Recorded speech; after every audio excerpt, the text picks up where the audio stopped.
বাড়ি ভাড়া মেডিকেল ও উৎসব ভাতার জন্য বরাদ্দ বাড়ানোর দাবিতে কেন্দ্রীয় শহীদ মিনারে টানা অবস্থান কর্মসূচি করছেন এমপিওভুক্ত শিক্ষক কর্মচারীরা।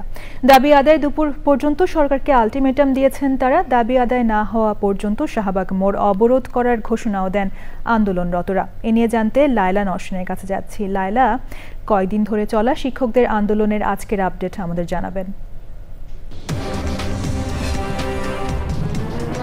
আমি আজ থেকে ৪ দিন হলো নিবন্ধনভুক্ত যে শিক্ষক, মাধ্যমিক এবং কলেজ পর্যায়ে যে নিবন্ধনভুক্ত শিক্ষক, তারা কিন্তু ৩ দফা দাবিতে ৪ দিন ধরে অবস্থান করছেন কেন্দ্রীয় শহীদ মিনারে। এবং গতকাল তারা হাইকোর্টের সামনে গিয়ে সচিবালয় ঘেরাও কর্মসূচি দিয়েছিল। সেখান থেকে তারা 20% বাড়ি ভাড়া, 1500 টাকা মেডিকেল ভাড়া এবং কর্মচারীদের 75% উৎসব ভাতার জন্য কিন্তু আন্দোলন করে আসছে আজ থেকে ৪ দিন ধরে। এবং শহীদ মিনারে এই মুহূর্তে সারা বাংলাদেশ থেকে বিভিন্ন জেলা উপজেলা পর্যায় থেকে হাজার হাজার শিক্ষক কিন্তু শহীদ মিনারে জমায়েত হয়েছে আজকে। এবং গতকাল তারা আলটিমেটাম দিয়েছিল আজকে 12টার মধ্যে তাদের দাবি দাওয়াগুলো মেনে নেওয়া না হলে তারা শাহবাগ অবরোধ করবে এবং সেখান থেকে শিক্ষা উপদেষ্টার পদত্যাগ দাবি করে তারা যমুনা অভিমুখে তারা মার্চ করে চলে যাবে, এমন কিন্তু তারা হুঁশিয়ারি দিয়েছিল। এবং এখন পর্যন্ত কিন্তু সরকার থেকে তাদের দাবি দাওয়া মেনে নেওয়ার ব্যাপারে এখন দুপুর 12টা বাজে, এখন পর্যন্ত কোনো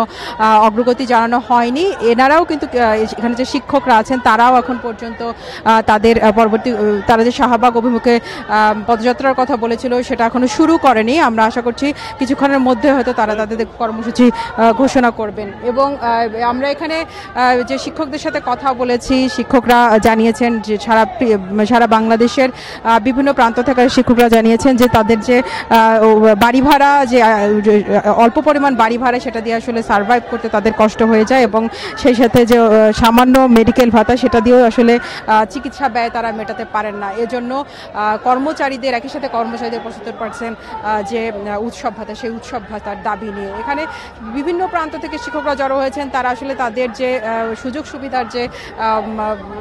সুবিধাগুলো, যে তাদের যে দাবিদার, সেই সুযোগ সুবিধাগুলোর কথা বারবার